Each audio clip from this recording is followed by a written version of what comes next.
You come to me on this day of ice cream as I swing on the swing with my family to ask me for money. What are you willing to pay?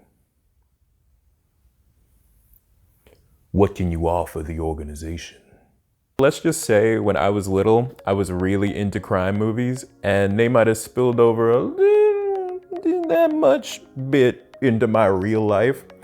And I never had an allowance or anything, but I always had a steady stream of money coming in. And this is how that happened.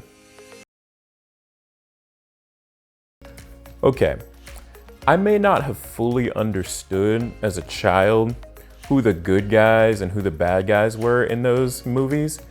And that's a really big part of all of this story. So let's just say that first. I didn't really get who the good guys and bad guys were. And that's not critique of our capitalist society or the criminal justice system or anything this time. But I really didn't understand that there was an issue with those people lending money and then charging some crazy interest rate. I saw them do it and I was like, I could for sure do that. The plan was simple. We all knew those kids in school who never remember their lunch money. You're like, bruh, you eat every day, right? Yes. You need money to eat, right? Yes. Did you bring that money? Crickets. These are the people going through their daily checklist like, okay, task 1, put on pants. Task 2, tie shoes. Task 3, forget lunch money. Task 4, see task 1. And another crucial part of the plan was that from kindergarten to 6th grade, I went to a private school where a lot of the kids' parents were doing very, very well. These weren't just rich kids though.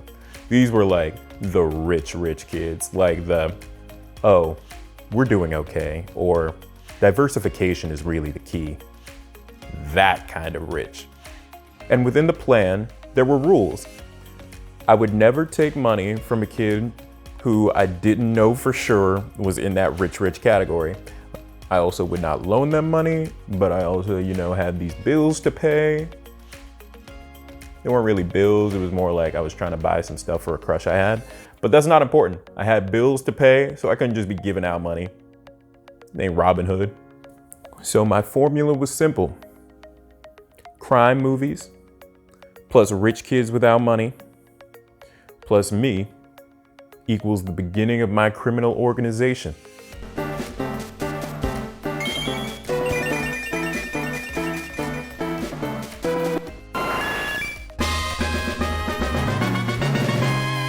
I got the seed money from Christmas and birthdays and stuff like that. Also, reselling some of my games to GameStop, where they would give you 15 cents for 15 games and then call that a deal for you.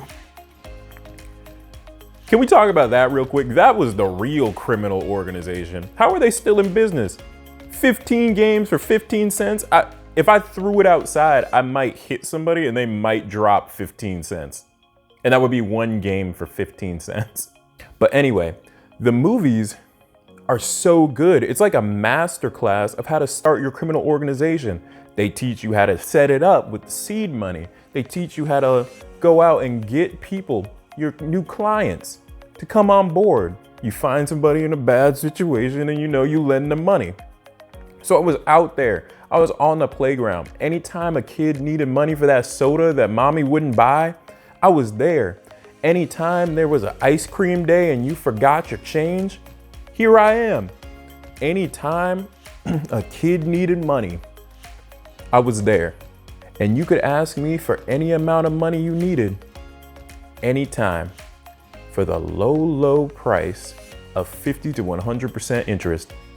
Yeah, the mob was out here charging like 30% in some movies, and it was like, I'm pretty sure I can do better than that. It looks like they're leaving a little money on the table. My usual deal was, I'll give you this $1 and tomorrow you give me $2. Or, you pay me next week, it'll be $3 and then $4 the next day, and then we get another week in there. And it was a weird system, but for some reason that's just worked in my head. And You could never have two loans out for me at the same time because I needed to keep it all in my head. Can't be leaving a paper trail out here, because if the feds come, I can be like, officer, I don't know what you're talking about. He was just giving me some money out of the kindness of his heart. Thank you.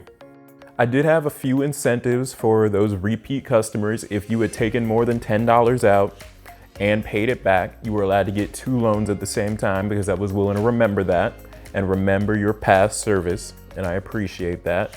I would also have 1 or 2 ways of getting out of that debt if I really needed something.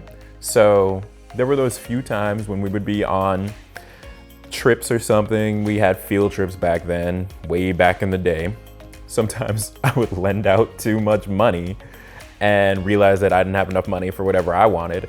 And if a kid were to buy that, I'd be like, all right, we'll call that last loan forgiven and let me know when you need a new loan.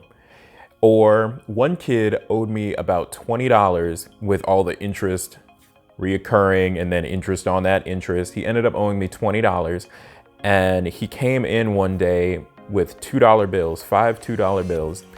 First, I confirmed with somebody that that was a real form of currency and not like some play money that he found. And once I found out that was like a real thing, it was like, okay, this is rare money. I will take this rare money and we'll call it even, because you gave me something I couldn't have gotten and didn't even know about. I'm not saying those $2 bills are worth any more than $2, but I don't think they're printing them anymore. So that's pretty cool. I'll take that. It's really all about what you can do for the organization. And that's why I really like to think of myself as a community business.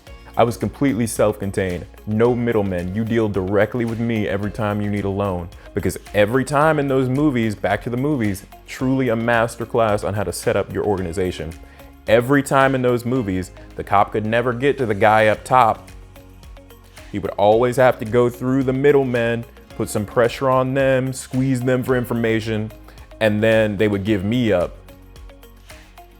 They would give them up, I mean. Yeah, no. My organization was completely legit. But, as you know, all good things must come to an end. One of my clients, I guess, realized that there would be no way for me to know who had told the teacher on me if I wasn't there to see it. Because, like I said, everybody was completely separate. You didn't get to talk to your loans about anybody else. There was no cross talk. You talked to me about your loan or you didn't get another loan. So there was no crosstalk. And he told her one day, and then one day out of the blue random, my teacher stops class halfway through, dead stop, and explains to us in detail why it's so bad to lend money and so bad to borrow money. And I'm like, okay, this feels like a little bit targeted.